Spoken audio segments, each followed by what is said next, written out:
রাজধানীর উত্তরায় milestone school and কলেজের একটি ভবনের উপর বাংলাদেশ বিমান বাহিনীর একটি প্রশিক্ষণ বিমান বিধ্বস্ত হওয়ার মর্মান্তিক ঘটনা এখন বাংলাদেশের টক অব দ্য কান্ট্রিতে পরিণত হয়েছে। আলোচিত ওই দুর্ঘটনায় বাংলাদেশ সময় সন্ধ্যা ৭টা পর্যন্ত ১৯ জন নিহত এবং নারী ও শিশুসহ আরও অন্তত ১.৫ শতাধিক দগ্ধ ও আহত হওয়ার খবর পাওয়া গেছে।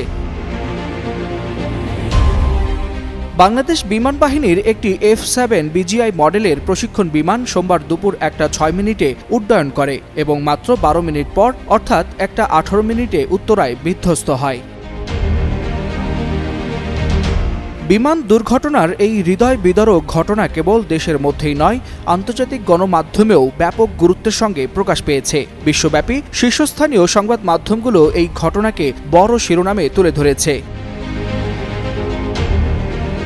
ব্রিটিশ বার্তা সংস্থা রয়টার্স ও আল জাজিরা শিরোনামে লিখেছে, কলেজ ক্যাম্পাসে বাংলাদেশ বিমান বাহিনীর বিমান বিধ্বস্ত, নিহত কমপক্ষে ১৯ জন।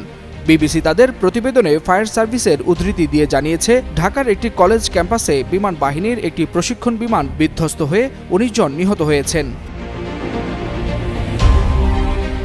ঢাকার স্কুলে বাংলাদেশ বিমান বাহিনীর প্রশিক্ষণ বিমান বিধ্বস্ত, নিহত ১৮। এই শিরোনামে প্রতিবেদন প্রকাশ করে মার্কিন বার্তা সংস্থা AP ও সংবাদ মাধ্যম CNN। প্রতিবেদনে তারা বলছে, এই দুর্ঘটনায় অন্তত ১.৫ শতাধিক আহত হয়েছেন, যাদের মধ্যে শিক্ষার্থীরাও রয়েছে।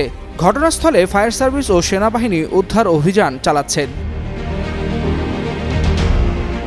এছাড়াও মালয়েশিয়ার সংবাদ মাধ্যম দ্য স্টার, ভারতীয় সংবাদ মাধ্যম ইন্ডিয়া টুডে, মার্কিন সংবাদ মাধ্যম নিউজ উইক, সংযুক্ত আরব আমিরাতের ইংরেজি দৈনিক গালফ নিউজ, ব্রিটিশ সংবাদ মাধ্যম দ্য গার্ডিয়ান ও সানডে এক্সপ্রেস সহ বিশ্বের বিভিন্ন দেশের গণমাধ্যমে বাংলাদেশের এই বিমান বিধ্বস্তের খবর গুরুত্ব সহকারে প্রকাশ পেয়েছে।